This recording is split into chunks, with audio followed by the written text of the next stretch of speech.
Hello everyone, welcome back to accounts expert, जहां पे आज हम बात करने वाले हैं एक बेसिक कोर्स ऑफ एक्सेल के बारे में। ये वीडियो होने वाला है उन सभी के लिए जिन्होंने कभी एक्सेल चलाया ही नहीं है। अगर आपने कभी एक्सेल चलाया नहीं है, आपको आता नहीं है, तो ये वीडियो आपको पूरा हेल्प करेगा एक्सेल को समझने के लिए, सीखने के लिए और बेसिक वर्किंग करने के लिए। यहाँ पे जितनी भी चीज़ें मैंने सिखाई हैं वो फ्रॉम स्क्रैच सिखाई हैं और विद इन आवर उसे कंप्लीट करने की कोशिश की है और कोशिश किया है कि एक ही घंटे में आप इतना सीख पाएँ ताकि आप अपना काम खुद से कर पाएँ। तो चलिए इस वीडियो को यहीं शुरू करते हैं। और अगर आपको वीडियो के अंदर कहीं पे भी कोई भी डाउट लगता है तो आप मुझे कमेंट सेक्शन में बता सकते हैं। साथ ही साथ में वीडियो में जितनी भी टॉपिक्स कवर हुए हैं, अगर आपको डायरेक्टली वो जानने हैं तो डिस्क्रिप्शन के अंदर आपको टाइम स्टैम्प्स मिल जाएगा, आप वहाँ पे भी जाकर चेक कर सकते हैं। The other thing is that कि आपको ये सब कुछ सीखने के लिए ऑब्वियसली डेटा की ज़रूरत होगी, तो वो डेटा भी आपको प्रोवाइड करवाया जाएगा। लिंक आपको डिस्क्रिप्शन में मेंशन है, वहाँ से आप प्रैक्टिस शीट को डाउनलोड भी कर सकते हैं।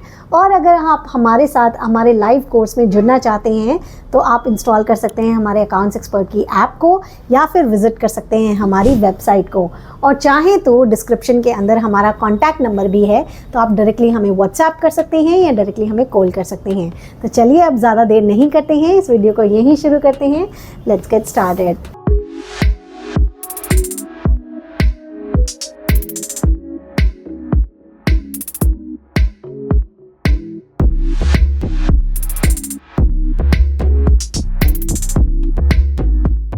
तो चलिए अब हम अपने बेसिक एक्सेल को शुरू करते हैं। जब हम कोई भी चीज़ शुरू करते हैं तो हमें पता होनी चाहिए कि उसमें जो भी फीचर्स गिवन हैं वो क्या काम करते हैं, कैसे काम करते हैं।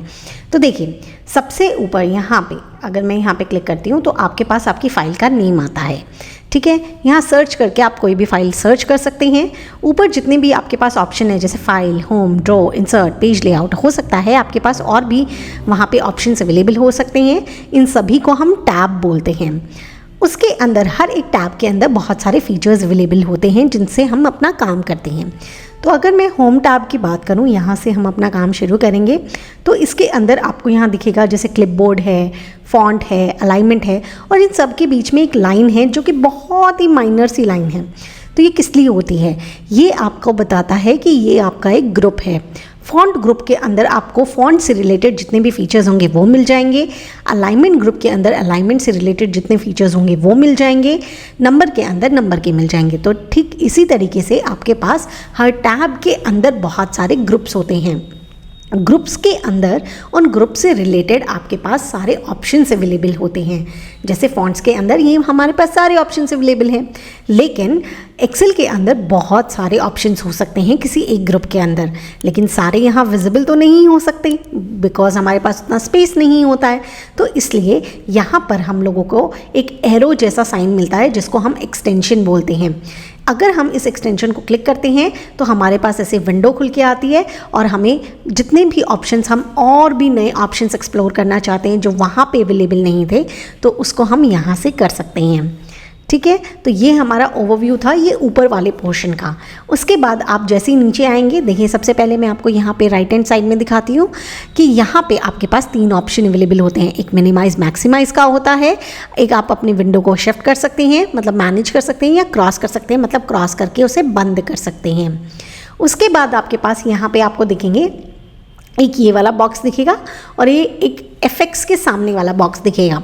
ये 2 बॉक्सेस क्या होते हैं? ये होता है नेम बॉक्स और ये होता है फॉर्मूला बॉक्स। ये आप तब समझेंगे जब आपको ये नीचे वाले ओवरव्यू समझ आएंगे। तो चलिए हम पहले उन्हें समझते हैं। देखिए सबसे नीचे आपको जो दिखता है वो होती हैं आपकी शीट्स। जितनी भी ये चीज़ें, देखिए मैं अलग अलग शीट्स में क्लिक कर रही हूँ तो मेरे पास अलग अलग शीट्स आ रही हैं। शीट्स क्या होती हैं? बेसिकली शीट्स का काम क्या होता है? तो फॉर एग्जाम्पल अगर मान लीजिए आप अपने स्कूल में जाते हैं और यहाँ पे जैसे दिख रहा है आपके पास 4 सब्जेक्ट्स हैं, तो क्या आप चारों सब्जेक्ट्स को एक ही नोटबुक में लिख लेते हैं? नहीं, हम हर एक के लिए अलग अलग नोटबुक बनाते हैं। तो जो नोटबुक बनती है वो एक्सेल में एक वर्कबुक की तरह होती है वर्कबुक हम अलग अलग बनाते हैं।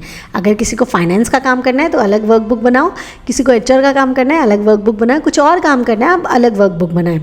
लेकिन मान लीजिए आपने एक एसएसटी का वर्कबुक बनाया, एक एसएसटी का नोटबुक बनाया और उसके अंदर अब आपको civics, history, geography and economics का डेटा लिखना है, आपको उसका होमवर्क करना है। तो अब आप क्या करते हो, उनके लिए अलग अलग पेजेस बनाते हो ना। या फॉर एग्जांपल आप लगा लो आप इंग्लिश का काम कर रहे हो तो हर एक चैप्टर को एक ही पेज में लिख देते हो क्या? नहीं, आप उसके लिए अलग अलग पेजेस में चैप्टर 1, चैप्टर 2, चैप्टर 3, चैप्टर 4 ऐसे लिखते हो। तो ठीक वैसे ही हमें एक वर्कबुक के अंदर हम अपनी मर्ज़ी से जितने चाहें उतने पेजेस बना सकते हैं, अपने लिए शीट बना सकते हैं। इन्हें क्या बोलते हैं? शीट। नोटबुक में हम उन्हें पेजेस बोलते हैं, यहाँ हम उन्हें शीट बोलते हैं। तो देखो मैंने अलग अलग काम करने के लिए अलग अलग शीट बनाई हुई है। जैसे जैसे मेरे को समझाना है मैं वैसे वैसे आगे बढ़ती जाऊँगी। तो ये थी आपकी शीट्स।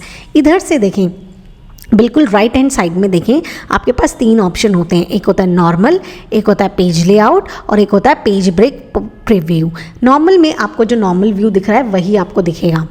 पेज लेआउट में ये आपको कट करके दिखाएगा कि अगर आप अपने डेटा को प्रिंट करने जाओगे तो ये इस तरीके से दिखेगा। फॉर एग्जांपल अगर आप अभी तो आपको समझ नहीं आ रहा है, मैं एक कोई डेटा लेती हूँ, जैसे यहाँ पे मैंने डेटा लिया, अब मैं जाकर इसे पेज लेआउट में देखती हूँ तो मुझे समझ आ रहा है कि मेरा पूरा डेटा देखो इस प्रिंट में अगर मैं प्रिंट करने जाऊँगी तो ये आराम से आ जाएगा। ऐसा नहीं है कट के कोई दूसरे पेज में जा रहा है। तो यहाँ से मेरा काम आसान हो जाएगा। अब मुझे नॉर्मली काम करना है तो मैं नॉर्मल व्यू में आ जाऊँगी। पेज प्रीव्यू का हम लोग बहुत कम यूज़ करते हैं कि बस वही चेक करने के लिए कि क्या प्रिंट है। साइड में आपको जूम इन का मिल जाएगा। अगर आपको छोटा करना है अपना डेटा तो आप ऐसे कर सकते हो या फिर आप इसे इंक्रीज़ कर सकते हो, आप इसे इतना जूम भी कर सकते हो। It's totally up to you कि आपको कैसे रखना है, जैसे आपको बेहतर लगता है आप वैसे उसे रख सकते हैं। तो ये आपका प्रीव्यू था एंड ओवरव्यू था। अब जो मेन ओवरव्यू बचता है वो इन सब चीज़ों का डेटा का बचता है। देखिए जैसे ही मैं कहीं पे भी क्लिक करती हूँ तो एक बॉक्स बन जाता है। आपको यहाँ पे बहुत सारे बॉक्सेस दिख रहे हैं। इन बॉक्सेस को हम सेल बोलते हैं। क्या बोलते हैं? सेल बोलते हैं। अब ये बॉक्सेस किससे बने? एक तो ये G और H के बीच की लाइन से बने हैं और ये 5 और 6 के बीच की लाइन से बने हैं। तो मतलब ये जो बॉक्सेस हैं वो 2 लाइनों से मिलके बनते हैं। जो भी आपको ऊपर यहाँ पे जितने भी अल्फ़ाबेट्स दिख रहे हैं ये आपकी कॉलम्स होती हैं और जितने भी आपको साइड में नंबर्स दिख रहे हैं उनको हम रो बोलते हैं।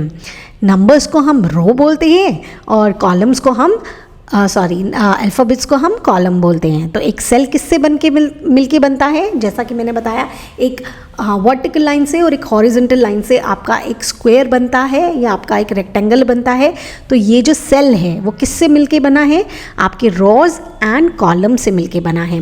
तो यहाँ पे जब भी आप किसी सेल में क्लिक करते हैं तो इस सेल का एक नेम होगा। ये कौन सी कॉलम से बन के मिलके बना है? देखो ऊपर एक कॉलम है जो डार्क हो जाता है, तो ये कौन सा कॉलम है? K। और यहाँ साइड में रो कौन सा डार्क हुआ है? 5। तो ये कौन से सेल का नाम क्या हो जाएगा? K5। देखिए अगर मैं यहाँ पे क्लिक करती हूँ तो कौन सा ऊपर डार्क हुआ है? H एंड साइड में 2। तो इसका क्या नेम हो जाएगा? H2। सेल के नेम्स होते हैं तो ये H2। तो जो ये बॉक्स है ना ये हमारा नेम बॉक्स होता है जो कि हमें दिखाता है उस सेल का नाम क्या है। देखिए यहाँ पे जूम करेंगे और मान लीजिए मैंने यहाँ पे क्लिक किया तो ये यहाँ पे किसको डार्क किया? G को एंड साइड में 3 को। तो यहाँ पे लिख के आया G3। कोई और भी चेक कर लेते हैं। देखिए यहाँ पे मैंने इस पे क्लिक किया तो क्या डार्क हुआ? I। और यहाँ से क्या डार्क हुआ? 24। तो देखिए यहाँ पे लिख के आ रहा है I24। तो नेम बॉक्स आपको बताता है सेल कौन सा है, सेल का नाम बताता है। और FX का मतलब होता है फॉर्मूला बार। फॉर्मूला बार आपको बताता है जो भी आप उस सेल के अंदर लिखेंगे। जैसे फॉर एग्जांपल मैंने ये सेल लिया, मैंने डबल टैप किया तो इसके अंदर कर्सर चला गया। 2 बार आप टैप करेंगे तो इसके अंदर कर्सर चला जाएगा। और अगर आप चाहते हो डायरेक्टली अंदर चला जाए तो आप फंक्शन F2 प्रेस कर सकते हैं या F2 प्रेस कर सकते हैं तो आपका कर्सर डायरेक्टली सेल के अंदर चला जाएगा। अब आप कुछ भी लिखेंगे, जैसे मैंने अपना नाम लिखा है तनु सिंघल, तो आप देख पा रहे हैं ये ऑटोमेटिकली फंक्शन बार में जो आपका है फॉर्मूला बार उसके अंदर भी लिखा जा रहा है और सेल के अंदर भी लिखा जा रहा है। अब मान लीजिए अब ये तनु सिंघल मैंने लिखा है, इसमें मुझे एक सिंगल एन लगाना था, मुझे तो इसको डिलीट करना है। या तो मैं पूरा डिलीट करूँ, बट पूरा डिलीट करूँगी तो ऐसे तो बहुत टाइम लग जाएगा। तो मैं क्या करूँगी, डबल टैप करके अंदर जाऊँगी एंड उसे चेंज कर लूँगी। लेकिन उसमें भी इधर उधर हो सकता है। तो मैं क्या करूँगी, इस पर क्लिक करूँगी एंड यहाँ फॉर्मूला बार में सीधा से जाकर यहाँ से देखो कर दिया, तो ये इसमें भी चेंज हो गया। आप चाहे सेल में जाकर चेंज करें, आप चाहे फॉर्मूला बार में जाकर चेंज करें, चेंज आपका यहाँ पे डेटा के अंदर हो जाएगा। ठीक है, तो ये होता है हमारा फॉर्मूला बार। ये हमारे होते हैं सेल्स, कॉलम्स एंड रोज। अब आप इसका बेसिक सीख गए हैं। ठीक है, देखिए अब मैं आपको सिखाती हूँ कि मान लीजिए बेसिक डेटा आपको कैसे लिखना होता है, बेसिक डेटा एंट्री आपको कैसे करनी होती है। तो यहाँ से हम थोड़ा सा अपना जो शीट है उसे जूम कर लेते हैं सो दैट आपको डेटा बहुत आसानी से दिखे। जूम हमने कहाँ से किया, राइट हैंड साइड से किया। अब मुझे यहाँ पे लिखना है, कुछ भी लिखना है, तो मैं उस सेल के अंदर गए, सेल के अंदर जाते ही मैं लिखना अगर शुरू कर दूंगी तो वो सेल के अंदर आने लग जाएगा। जैसे सीरियल नंबर मैंने लिखा। अब मुझे साइड में जाना है। देखिए कहीं पे भी जाने के लिए, चाहे राइट साइड जाना है, चाहे लेफ्ट साइड जाना है, चाहे डाउन साइड जाना है, चाहे अप साइड जाना है, आप अपने एरोज़ का यूज़ कर सकते हो या फिर माउस का यूज़ कर सकते हो। माउस का यूज़ हम कम करेंगे एक्सेल के अंदर, हम लोग एरोज़ का यूज़ करेंगे। तो देखो एरोज़ से मैं राइट साइड जा सकती हूँ या लेफ्ट साइड आ सकती हूँ, डाउन साइड जा सकती हूँ या अप साइड आ सकती हूँ। मुझे कहाँ जाना है, मुझे तो हेडिंग बनानी है, तो मुझे साइड में जाना है, तो मैं राइट साइड का एरो यूज़ करूँगी। यहाँ पर मैं लिखूँगी स्टूडेंट नेम, स्टूडेंट नेम, ये लिखा। ठीक है, एंटर। अब आप देखेंगे कि मैंने लिखा तो B1 में था, देखो B1 में लिखा है, लेकिन मुझे तो अपना जो डेटा है वो C के अंडर भी नज़र आ रहा है। इसका मतलब, और C में जब मैं क्लिक करती हूँ तो मेरा फॉर्मूला बार खाली है। इसका मतलब जो हमने लिखा है वो B सेल में लिखा है, C सेल में कुछ भी नहीं लिखा है। B सेल की विड्थ कम है, उसको हमें बढ़ाना होगा। तो किसी भी चीज़ की विड्थ या लेंथ या कुछ भी बढ़ाना होता है तो आप एक काम कीजिए, आप इन दोनों सेल के बीच का विड्थ बढ़ाना चाहते हैं ना, तो इन दोनों के बीच में चले जाएँ। तो देखो नॉर्मल कर्सर आपका ऐसा वाला प्लस है, वहाँ पे जाते ऐसा प्लस आ जाएगा। आ गया, डबल टैप कीजिए तो देखो ये सिलेक्शन हो गई and just drag it side में आप उसे ड्रैग कीजिए तो ये देखिए आपका वो उसने एडजस्ट कर दिया है। एक और तरीका बताती हूँ, एक और तरीका ये है कि आप इसके साइड में जाएं और 2 बार टैप कर दें तो ये ऑटोमेटिकली उतना एडजस्ट कर देता है जितना आप के लिए उस सेल के लिए ज़रूरी है। देखिए जब आप खुद से कोई चीज़ करते हैं तो आप ज़्यादा या कम इतना भी कर सकते हैं, वो आपकी मर्ज़ी है। लेकिन आप चाहते हो जितना इसके लिए होना चाहिए उतना हो जाए, तो आप उस सेल पे जाएं, डबल टैप करें तो वो ऑटोमेटिकली आपके लिए जितना होना चाहिए उतना काम करके दे देगा। यहाँ आप लिख लो हिंदी, मैथ्स एंड कुछ भी जो भी आप लिखना चाहो। ठीक है, अभी के लिए हम इतना ही लिखेंगे। उसके बाद आपके पास आता है कि अब देखिए ये तो मैंने कर दिया, अब ये बिल्कुल साइड में है, ये बीच में है, ये साइड में अजीब लग रहा है ना देखने में। तो हम सिलेक्शन कैसे करते हैं, अब सिलेक्शन सुनिए। सिलेक्शन काफ़ी तरीके के होते हैं, लेकिन यहाँ हम सबसे पहले माउस से करना सीख रहे हैं। तो आप क्या करेंगे, इस पर डबल टैप करेंगे एंड जस्ट फिर साइड में ड्रैग करते हुए चले जाएंगे। तो देखो ये सिलेक्शन हो गई है। हम एक्सेल में जब भी कोई काम करते हैं तो जिस चीज़ की सिलेक्शन की हुई है उस चीज़ पे ही काम आपका अप्लाई होता है। तो आप यहाँ से इसे अलाइनमेंट ठीक कर दीजिए। देखो ये अलाइनमेंट ग्रुप में, अलाइनमेंट क्या होता है कि अगर मैं कहूँ कि बिल्कुल सब लोग सेंटर में खड़े हो जाएं तो सेंटर इज़ योर अलाइनमेंट।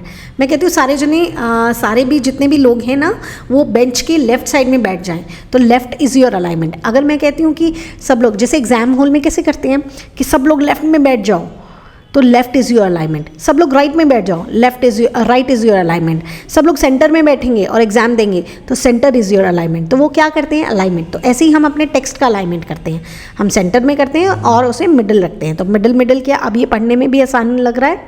ठीक है, अब हम जो काम करने हैं ना हम एक ही बारी में कर लेते हैं सो दैट हमें बार बार नहीं करना पड़े, बार बार सिलेक्शन नहीं करनी पड़े।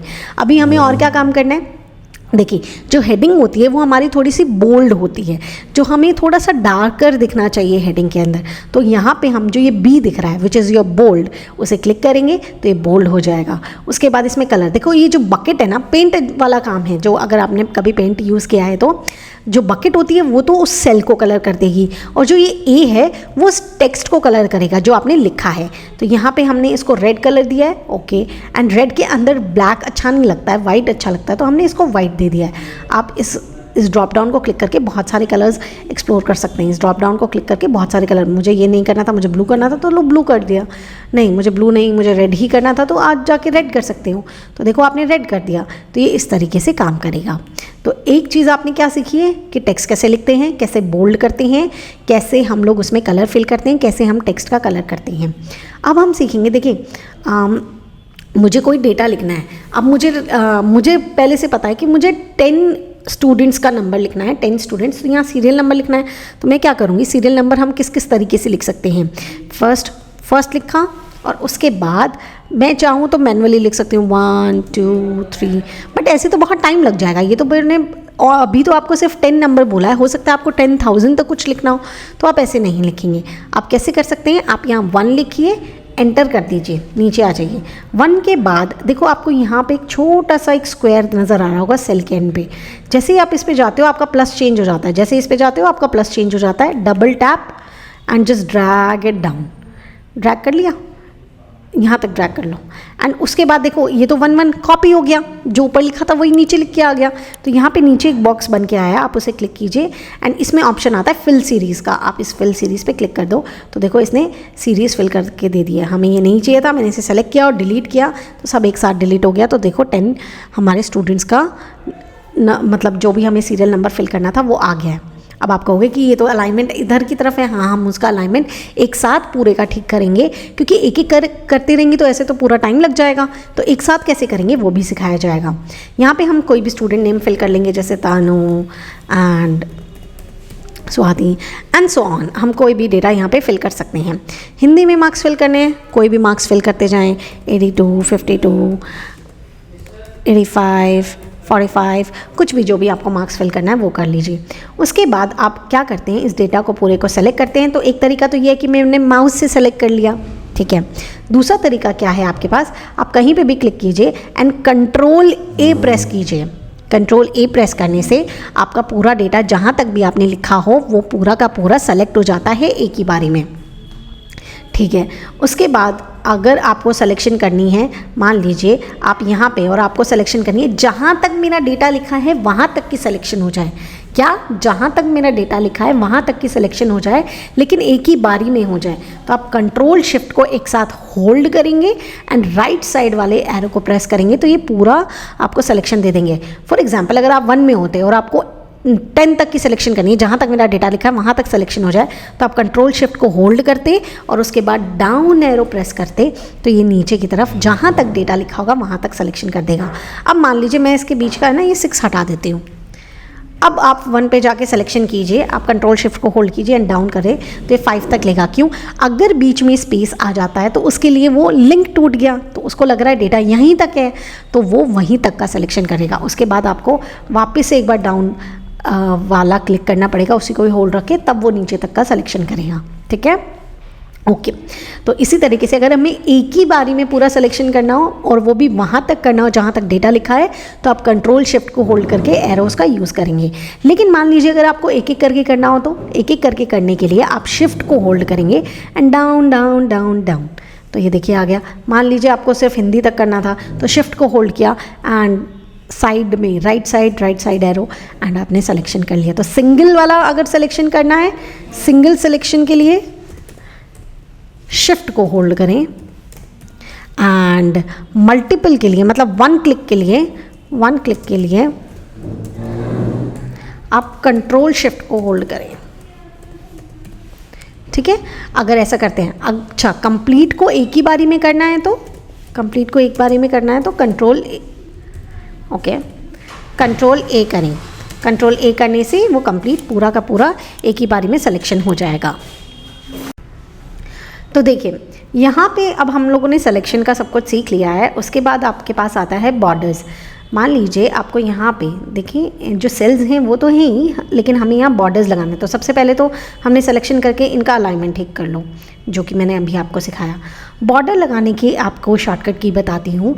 अगर हमें बॉर्डर लगाना है तो हम लोग देखें, एक तो ये वाला ऑप्शन होता है आपके पास, आप इस पर क्लिक कीजिए, यहाँ से आप जाइए ऑल बॉर्डर्स पे एंड क्लिक कर दीजिए, तो आपके सभी के आगे बॉर्डर्स लग जाएंगे। लेकिन अगर आप डायरेक्टली कोई चीज़ करना चाहते हैं और ये शॉर्टकट की सारी याद खुद से करना चाहते हैं, तो आप क्या करेंगे, ऑल्ट प्रेस कीजिए। ऐसा करने से देखिए ऊपर सारी कीज़ लिख के आ जाती हैं। तो हमें कहाँ जाना है, होम में जाना है, तो हम H प्रेस करेंगे, तो इसके बाद अंदर जितने ऑप्शंस हैं उनके आगे इस की लिख के आ जाती हैं। तो बॉर्डर की क्या है, बॉर्डर स्टार्ट्स विद B, तो बॉर्डर की क्या हो गई B, तो हम B प्रेस कर देंगे।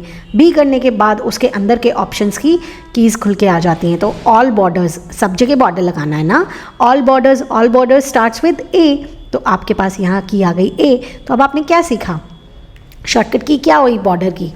बॉर्डर का शॉर्टकट की क्या हुआ आप बताएं? ऑल्ट से हम सब कुछ शुरू करते हैं, होम में जाते हैं, होम को क्या बोलते हैं? एच। अच्छा, फिर हम क्या लगाते हैं? Border. Border starts with B. अच्छा, फिर हम क्या करते आते हैं? हर जगह बॉर्डर लगाते हैं, विच इज़ ऑल बॉर्डर, तो ऑल बॉर्डर स्टार्ट्स विद ए। तो आपके लिए जो शॉर्टकट की आ जाती है वो क्या आ जाती है? ऑल्ट एच बी ए। तो इस तरीके से हमारे पास शॉर्टकट कीज़ याद करना बहुत आसान हो जाता है। ठीक है, तो हमने बॉर्डर्स लगाने सीखे। अगर मान लीजिए देखें, आप अंदर तो नॉर्मल बॉर्डर चाहते हैं, लेकिन बाहर जो चाहते हो वो एक थिक बॉर्डर चाहते हो कि बाहर की लाइन जो है वो थोड़ी डार्कर आए, तो आप इसे सेलेक्ट करेंगे एंड साथ ही साथ में बॉर्डर्स में जाएंगे एंड यहाँ पे देखो ये दिखा रहा है ना कि थिक आउटसाइड बॉर्डर, कि बाहर की तरफ थिक आए, तो आप इसे क्लिक करेंगे तो देखिए बाहर के लिए थिक बॉर्डर आ गया। अब इसके लिए थिक बॉर्डर के लिए हम लोग जो शॉर्टकट की बनाएंगे वो क्या होगी आप बताएं? देखिए ऑल्ट से हमारी कीज़ एक्टिव होती हैं, फिर होम में जाते हैं, फिर बॉर्डर में जाते हैं, लेकिन क्या अब ऑल बॉर्डर लगा रहे हैं? नहीं, अब तो हम क्या लगा रहे हैं? थिक बॉर्डर लगा रहे हैं। मैंने बोला ना थिक बॉर्डर, तो thick border starts with T, तो आपकी शॉर्टकट की आ जाएगी टी।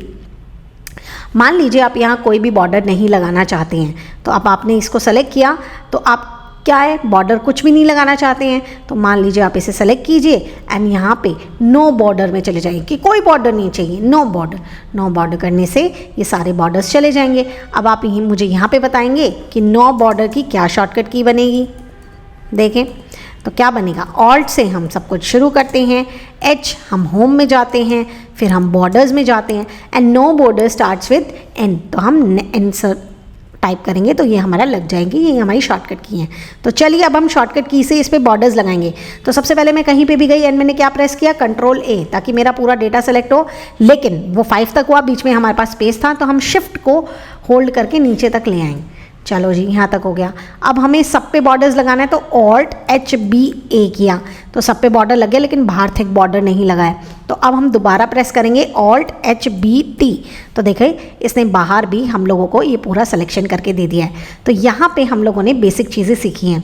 एक बेसिक चीज़ और मैं आपको बताती हूँ। मान लीजिए आपने कोई काम कर लिया, ठीक है, अब आपको बाद में याद आया कि ओ माय गॉड, मेरे पास तो मुझे इसके बीच में एक और नाम लिखना था, लेकिन मैंने तो वो लिखा ही नहीं। तो आप चाहें तो आप पूरी की पूरी एक रॉ इंसर्ट कर सकते हैं। देखिए कोई भी चीज़ ऐड करना है या फिर हम उसको बोलेंगे इंसर्ट करना है। तो अगर कोई भी चीज़ ऐड करना है तो आप कंट्रोल प्लस को यूज़ करेंगे, और कोई भी चीज़ अगर डिलीट करनी है, मतलब सब्ट्रैक्ट करनी है, अगर आपको कोई भी चीज़ यहाँ पे डिलीट करनी है तो आप कंट्रोल माइनस का यूज़ करेंगे। तो कैसे होगा? मान लीजिए आप यहाँ पे कोई रो इंसर्ट करना चाहते हैं, तो आप इस रो को सेलेक्ट कीजिए, कंट्रोल प्लस प्रेस कीजिए, तो देखो ये प्लस होती चली गई, लेकिन आपको तो ये नहीं चाहिए था, तो इसी का ही सिलेक्शन कीजिए, कंट्रोल माइनस करते हुए जाएं तो ये डिलीट हो जाता है। ठीक ऐसे ही अगर आपको कॉलम ऐड करना होता तो क्या करते? कंट्रोल प्लस प्लस, लेकिन नहीं चाहिए तो कंट्रोल माइनस माइनस। ठीक है, अगर मान लीजिए कोई सेल चाहिए तो सेल को सेलेक्ट कीजिए, मान लीजिए यहाँ पे कंट्रोल प्लस कीजिए, और इसके बाद ये आपसे पूछेगा कि आपको राइट में जाना है डाउन में जाना है, तो आप ओके कर दीजिए, तो ये राइट में सेलेक्ट करके आपको एक सेल एक्स्ट्रा दे दिया है। ठीक है, लेकिन हमें ये नहीं चाहिए था, हमने तो ये काम कर दिया है। तो अंडू रीडू के भी ऑप्शन होते हैं। मान लीजिए आप पहले वाला काम दोबारा चाहते हैं, तो आप कंट्रोल जेड प्रेस कर दीजिए। अंडू रीडू के लिए आप करेंगे, यहाँ पे देखो मैं लिख देती हूँ अंडू एंड रीडू। तो अंडू रीडू के लिए क्या होता है? अंडू के लिए हम कंट्रोल जेड प्रेस करते हैं एंड रीडू के लिए हम कंट्रोल वाई प्रेस करते हैं। काम कोई वापस चाहिए तो कंट्रोल वाई प्रेस कीजिए, अदरवाइज कंट्रोल जेड। तो यहाँ पे हमने आपकी शॉर्टकट कीज़ भी बताई आपको, और किस तरीके से नॉर्मल डेटा हम लिखते हैं वो बताया आपको। चलिए अब हम बेसिक फॉर्मूलाज की तरफ बढ़ते हैं, जहाँ पे यहाँ पे आपके अच्छे से बेसिक्स क्लियर हो गए होंगे आई गेस। अगर आपके बेसिक्स कहीं पे भी कोई क्लियर नहीं होता तो आप मुझे कमेंट सेक्शन में बता सकते हैं, मैं आपकी हेल्प ज़रूर करूँगी। चलिए अब हम बेसिक फार्मूलाज की तरफ बढ़ते हैं। बेसिक फार्मूलाज क्या सीखने वाले हैं? देखिए, जब भी आप अपनी क्लास में भी जाते हो, मैथ सीखते हो, तो सबसे पहली चीज़ क्या सीखते हो? काउंटिंग के बाद वो सीखते हो टोटल करना। तो टोटल अगर हमें करना है तो कैसे करेंगे? देखिए, कोई भी फॉर्मूला जब भी हम एक्सेल में लगाते हैं तो उस फॉर्मूला को स्टार्ट करते हैं इक्वल्स टू में। इक्वल्स टू लगा के हम उस फॉर्मूला को सम कर, मतलब कोई भी फॉर्मूला लगाते हैं। हमें क्या करना है? हिंदी, इंग्लिश, मैथ, साइंस सभी के जितने भी चीज़ें लिखी हैं उसको सम करना है। तो सम की स्पेलिंग क्या होती है? SUM। तो ये किया, ये आ गया। उसके बाद हम टैब को प्रेस करेंगे। टैब को प्रेस करने से ये ऑटोमेटिकली कैपिटल में भी आ गया और आपके लिए ब्रैकेट को ऑन करके दे दिया। अब ये क्या कह रहा है, हमेशा फॉर्मूला की सुनो, फॉर्मूला क्या कहता है, फॉर्मूला कहता है नंबर 1, नंबर 2, नंबर 3 ऐसे सेलेक्ट करो। तो एक तरीका तो ये, आप नंबर 1 लो, फिर कॉमा लगाओ, फिर नंबर 2 लो, फिर कॉमा लगाओ, फिर नंबर 3 लो, फिर कॉमा लगाओ। तो ये कितना टायरिंग प्रोसेस है कि ऐसे तो मैं कितने नंबर्स हो सकते हैं जिसका सम करना है, तो मैं क्या एक एक को सेलेक्ट करती रहूँ? नहीं, आप क्या करेंगे, आपको यहाँ से लेकर साइंस तक करना है ना। तो पहला सिलेक्शन किया, जब भी आप किसी फॉर्मूला में सिलेक्शन करते हैं तो ये ऐसे ब्लू कलर में और ऐसे चलता हुआ सा आता है। तो अब आप शिफ्ट को होल्ड करें, मैंने आपको सिखाया ना एक एक सिलेक्शन करना, एंड साइड में साइड में साइड में जाते जाएँ। तो देखें ये कहाँ तक आ रहा है, B2, मतलब देखिए B2 एंड ये क्या आ रहा है, B2 कॉलन E2। कॉलन का मतलब है B2 से लेकर E2 तक। अगर B2 कॉमा E2 होता तो B2 एंड E2 होता, फिर वो B2 को मतलब 74 प्लस में साइंस के नंबर वो ऐड कर देता।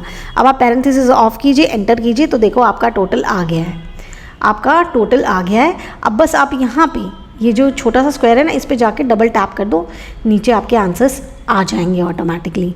ठीक है, तो आपको ये समझ आया कि कैसे किया हम लोगों ने, कि हम लोगों ने यहाँ पे सम का फॉर्मूला लगाया, B2 से E2 तक का सम कराना था तो हमने डायरेक्टली ये सम करा दिया है।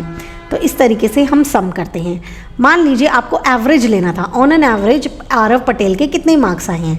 देखिए हर फॉर्मूला लगाने का तरीका सेम ही होता है, आप इक्वल्स टू करेंगे, एवरेज लिखेंगे, जो भी चीज़ लगानी है वो लिखा, पूरा लिखने की ज़रूरत भी नहीं है। एवरेज की सिलेक्शन देखो इसने ब्लू में की हुई है, टैब प्रेस कर दो, ये अपने आप लिख के दे देगा। उसके बाद आपको किस किस नंबर का चाहिए, हमें इस नंबर से लेकर इस नंबर तक का चाहिए, तो हमने इसकी सिलेक्शन कर ली, शिफ्ट से हमने ये पैरेंथेसिस ऑफ कर दिया, एंटर कर दिया, तो हमारे पास आया ऑन एन एवरेज इसका नंबर इतना है। और यहाँ पे हमने डबल टैप किया तो हमें इसने सभी के एवरेज में इसने हमें बता दिया कि कितने मार्क्स है ऑन एन एवरेज। ठीक है, तो इस तरीके से हम फॉर्मूलाज लगाते हैं। चलें, अगर मान लीजिए मुझे चेक करना होता मैक्सिमम नंबर कितना है, मैक्सिमम नंबर उसके कितने आए हैं, आरव पटेल के मैक्सिमम नंबर 98 आए हैं, बट ये चीज़ हमें सबके लिए निकालनी है, तो कैसे करेंगे, इक्वल्स टू मैक्स, देखिए मैक्स आते ही टैब नंबर 1 नंबर 2 यही आ रहा है ना, नंबर 1 नंबर 2 जो चीज़ हमारे सम के फॉर्मूला में थी, तो बस हमें कुछ नहीं करना, हमने यहाँ से लेके जिसका भी जिसमें मैक्सिमम चेक कराना है, इसमें मैक्सिमम चेक कराना है ना, तो इसमें चेक करो, पैरेंथेसिस ऑफ करो, एंटर करो, तो आपका आंसर आ गया 98। एंड उसके बाद यहाँ पे जाकर ये कर्सर चेंज हुआ, डबल टैप कीजिए तो ये कंप्लीट में आ गया। आप चेक कर लीजिए, देखो 55 70 95 41 कौन सा हाईएस्ट है, 95, तो देखो इसने आंसर ले रहा हुआ है 95। ठीक वैसे ही अगर आपको मिनिमम काउंट करना होता कि मिनिमम कितना नंबर है, तो मिन टैब, उसके बाद आप इसे सेलेक्ट करते, यहाँ से सिलेक्शन किया और ये बताएगा आपको मिनिमम नंबर कितना है 61 है, आप एंटर कर दो, तो देखो इसने आंसर दे दिया है। आप इस सेल में जाओ एंड यहाँ जो प्लस का साइन है इस पर डबल टैप करो तो ये आपको सारे आंसर दे देगा। देखो आप नीचे तक इसको जाके देखो, सारे आंसर्स इसने आपको दे दिए हैं। ठीक है, अगर मान लीजिए आप काउंट करना चाहते हैं कि किसी पर्सन ने, अभी चले पहले परसेंटेज निकालेंगे, उसके बाद हम काउंट एंड इफ़ के बारे में पढ़ेंगे।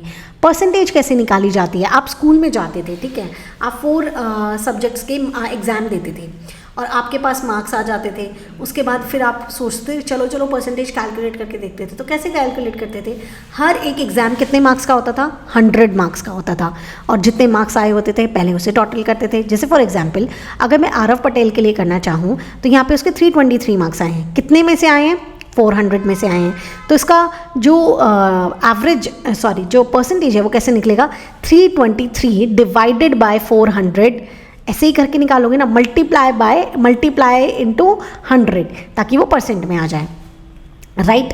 तो ठीक वैसे ही जो चीज़ हमें करनी होती है, अगर हमें कैलकुलेशन पता है कि हमें ऐसे करनी है तो हम डायरेक्टली निकाल सकते हैं। ठीक है, तो आप करेंगे इक्वल्स टू, क्या करना है, क्या किया था, 323 डिवाइडेड बाय 400 किया था ना, तो 323 डिवाइडेड बाय किससे, 400। ठीक है, और क्या किया था, मल्टीप्लाई। अब मैं मल्टीप्लाई का डायरेक्ट लगा दूं तो ये तो समझेगा 400 से मल्टीप्लाई करा रहे हैं, क्या करा रहे हैं, 400 से मल्टीप्लाई करा रहे हैं, नहीं तो इसलिए इसको तो पहले ब्रैकेट में डाल लो ताकि ये ब्रैकेट के अंदर रहेगा, तो ये अपने आप में एक फॉर्मूला हुआ। अब इसको मल्टीप्लाई करना है, इस टोटल वाले को मल्टीप्लाई करना है। अब यहाँ स्पेस नहीं पता लग रहा है, मुझे नहीं हो रहा है, तो मैं फॉर्मूला बार में जाकर यहाँ पे भी कर सकती हूँ, मल्टीप्लाई बाय 100। तो देखो मैं लिख फॉर्मूला बार में रही हूँ, लेकिन यहाँ पे भी आपको नज़र आएगा। अब आप चाहे एंटर प्रेस कर दूँ तो यहाँ पे इसकी परसेंटेज आ गई 80.75। उसके बाद आप इसे यहाँ से डबल टैप कर सकते हो तो आपके पास सारी परसेंटेजेस आ जाएंगी।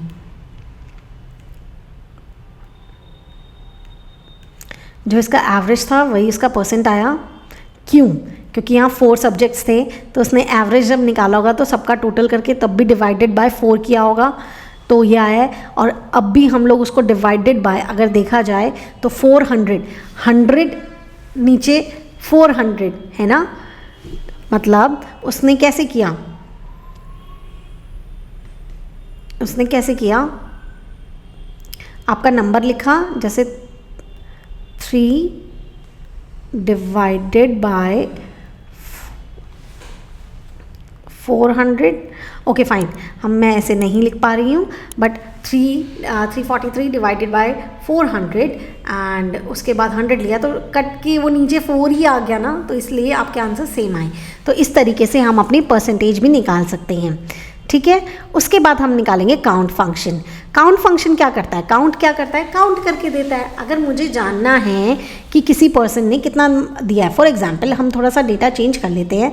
मान लीजिए यहाँ पे कुछ डिलीट कर देते हैं कि कुछ पर्सन ने ना कुछ एग्ज़ाम दिए ही नहीं, और जो दिए नहीं वो सेल्स हमारे खाली हैं, जो दिए नहीं वो सेल्स हमारे खाली। किसी पर्सन ने नहीं दिए, कोई एग्ज़ाम एब्सेंट था, तो ऐसे केस में हम लोगों को जानना है कि उसने कितने एग्ज़ाम दिए हैं। ने रैंडमली कहीं पे भी जाकर चीज़ें हटा दी हैं, ठीक है। तो अब मुझे जानना है कि उसका परसेंटेज, मतलब उसने कितने एग्ज़ाम दिए। तो मैं क्या करूँगी, equals to count tab value लेनी है। मतलब किसको काउंट कराना है, हमने ये चेक कराना है कि वो ये अगर इन चारों सेल में मार्क्स लिखे हुए हैं, इसका मतलब चारों एग्जाम दिए हैं। लेकिन किसी भी सेल में अगर मार्क्स नहीं लिखा हुआ है तो इसका मतलब वो एग्जाम उसने दिया ही नहीं है। तो मैं ये सारे सेल ही चेक कराऊंगी ना, पैरेंथेसिस ऑफ करके एंटर करूंगी तो इसने चारों ही दिए हैं एंड मैं इसको यहाँ से डबल टैप करके ये, तो मुझे पता लगे इसने 3 दिया है। ओके फाइन, तो इसका मतलब इसने एक एग्ज़ाम नहीं दिया। ओके, इसने तो 2 ही दिया है, तो इसका मतलब 2 एग्जाम इसने छोड़े हैं, हिंदी एंड इंग्लिश का। ओके, यहाँ 3, इसका मतलब ये लोग एब्सेंट रहे हैं, ठीक है। काउंट हम जब यूज़ करते हैं जब हमें कोई नंबर को काउंट कराना हो। अभी आपके पास नंबर्स थे, तो आपने नंबर्स को जब भी काउंट कराना है तो काउंट का फॉर्मूला यूज़ होता है। लेकिन इन एनी केस आपको नंबर्स नहीं, आपको टेक्स्ट या कोई ब्लैंक या किसी भी चीज़ को, नंबर्स को छोड़कर काउंट कराना है तो आप काउंट ए का यूज़ करते हैं। तो मान लीजिए मुझे जानना है, बिकॉज यहाँ पे मुझे पता ही नहीं है कि कितने स्टूडेंट्स हैं हमारे पास, तो मैंने काउंट ए का फॉर्मूला लगाया, टैब किया। अब मुझे बस यहाँ पे टेक्स्ट लेना है, तो टेक्स्ट मैंने कंट्रोल शिफ्ट डाउन एरो से एक ही बारी में सिलेक्शन कर लेनी है। तो यहाँ पे मुझे टेक्स्ट चाहिए, तो मैंने यहाँ टेक्स्ट का नीचे तक जहाँ तक जितने को भी काउंट कराना है मैंने उसका सिलेक्शन कर लेना है।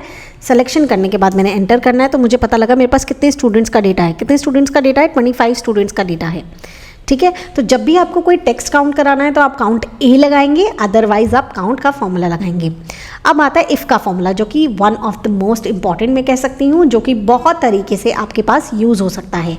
इफ़ क्या है? इफ़ का मतलब क्या है? इफ़ का मतलब होता है अगर ऐसा हो तो ये कर देना, अगर वैसा हो तो वो कर देना। अब अगर आप इफ़ फॉर्मूले को पढ़ेंगे तो इफ़ को पढ़ के देखें, टैब करें, logical test and value of true and value of false. मैं हमेशा से कहती हूँ, हमेशा फॉर्मूला को समझो, रटने की ज़रूरत नहीं है। लॉजिकल टेस्ट क्या है? मतलब जिस चीज़ को चेक कराना है, जिस चीज़ को चेक कराना है, ओके। एंड अगर जो चीज़ चेक कराई है वो सच हो जाए तो क्या करना है, और झूठ हो जाए मतलब वो सच ही नहीं हुई तो क्या करना है। तो ऐसे केस में देखो, मान लीजिए अगर आपको करना है, मुझे यहाँ पे ये करना है कि अगर ये मार्क्स मुझे यहाँ पे, हाँ, अगर ये मार्क्स नहीं, हम परसेंटेज लेते हैं। अगर ये जो परसेंटेज है वो 33 से कम है, 33 से कम है तो वो पर्सन फेल है, और अगर उससे ज़्यादा हुई तो वो पास है। तो हम क्या चेक करा रहे हैं? परसेंटेज चेक करा रहे हैं। तो हमारा लॉजिकल टेस्ट क्या हो गया? परसेंटेज। तो हम इफ़ करेंगे, टैब करेंगे, लॉजिकल टेस्ट क्या आया? ये आया। क्या चेक करना है कि क्या ये ग्रेटर देन 33% है क्या, ये चेक कराओ। अगर है तो क्या लिख देना, तो लिख देना कि पास है। देखिए फॉर्मूला के अंदर जब भी हम कोई सेल चूज़ करते हैं तब तो हम डायरेक्टली कर लेते हैं, लेकिन उसके अलावा अगर हम फॉर्मूला के अंदर कुछ भी करते हैं तो वो सारे काम हमें डबल इन्वर्टेड कॉमास के अंदर करने होते हैं। तो यहाँ हम पास लिखेंगे, और अगर ये बात फेल हो गई तो मतलब सॉरी अगर ये बात झूठ हो गई तो, अगर उसके 33% से ज़्यादा नहीं आए तो ऑब्वियस है कि फिर वो हमें फेल लिख के दे देना। तो फेल लिख के दे देना मुझे, ठीक है, पैरेंथेसिस ऑफ कर दो, एंटर कर दो, ठीक है, and just drag it over here. तो सारे पास पास पास पास आ रहे हैं क्योंकि सब में ये है 20.5 है यहाँ पे, तो ये पास क्यों आया देखें, चेक करें।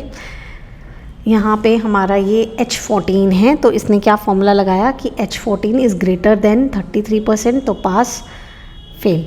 तो यहाँ पे ये परसेंटेज के फॉर्मेट में है ही नहीं, इसीलिए ये इसमें ऐसा दिखाया है।